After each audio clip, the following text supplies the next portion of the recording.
এবার নজর রাখবো গঙ্গাসাগরের দিকে। গঙ্গাসাগরে আজকে মকর সংক্রান্তি উপলক্ষে সকাল থেকেই পুণ্য স্নান করেছেন বহু পুণ্যার্থীরা এবং লক্ষ লক্ষ ভক্তদের সমাগম হয়েছে গঙ্গাসাগরে।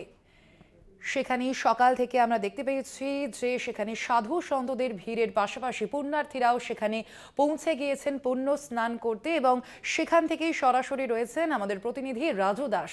কথা বলবো তার সঙ্গে। রাজু, এই মুহূর্তে ঠিক কেমন চিত্র গঙ্গাসাগরে? দেখো, এই মুহূর্তে গঙ্গাসাগরে কিন্তু এখনো পর্যন্ত মানুষজন আসছে, তারা পুণ্য স্নান করছেন। যেহেতু পুণ্য স্নানের যে সময় রাত 12টা থেকে আজ ভোর 12টা পর্যন্ত, রাত 12টা পর্যন্ত, এবং সেই 24 ঘন্টার মধ্যে কিন্তু পুণ্যার্থীরা আসছেন এবং বিগত বছরের গঙ্গাসাগর মেলার সমস্ত রেকর্ড ভেঙে দিচ্ছে বলে জানাচ্ছেন প্রশাসনের আধিকারিকরা। আজ 4টের সময় সাংবাদিক সম্মেলন করে মূলত দুপুর 12টা পর্যন্ত যা পরিসংখ্যান, বিগত বছরের রেকর্ডকে ভেঙে দিয়ে কিন্তু গঙ্গাসাগর নতুন রেকর্ড গড়েছে। এটাই এই প্রশাসনের সূত্রে এতটুকুনি খবর।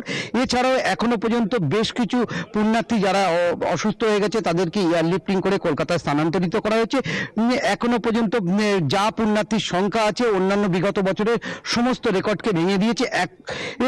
এখনো দেখো প্রায় 4টে বাজে, সেখানে কিন্তু পুণ্যার্থীদের ঢল কিন্তু এখনো অব্যাহত রয়েছে এবং প্রশাসন মনে করছে যে পুণ্যার্থীরা যেভাবে আসছে তাদেরকে নিরাপদে নিয়ে যাওয়াটাই প্রশাসনের চ্যালেঞ্জ, তাদেরকে নিরাপদে আশ্রয়ে পৌঁছে দেওয়াটাই।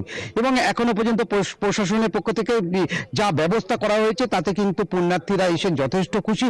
তারা কিন্তু বলছে গঙ্গাসাগর একবার নয় বারবার আসা যায়, অর্থাৎ গঙ্গাসাগর মেলার ব্যবস্থাপনা দেখে যথেষ্ট খুশি এখানকার পুণ্যার্থীরা।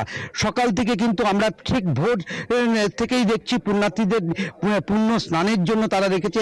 একদিকে যেমনি সাধু সন্তরা রয়েছে এবং ভিন রাজ্য থেকে যারা পুণ্যার্থীরা আসছে তারা কিন্তু মকর সংক্রান্তির পুণ্য স্নানে অংশগ্রহণ করে তারা কিন্তু পুণ্য লাভ করছেন এবং তারপরেই কপিল মন্দির আশ্রমে আসছেন।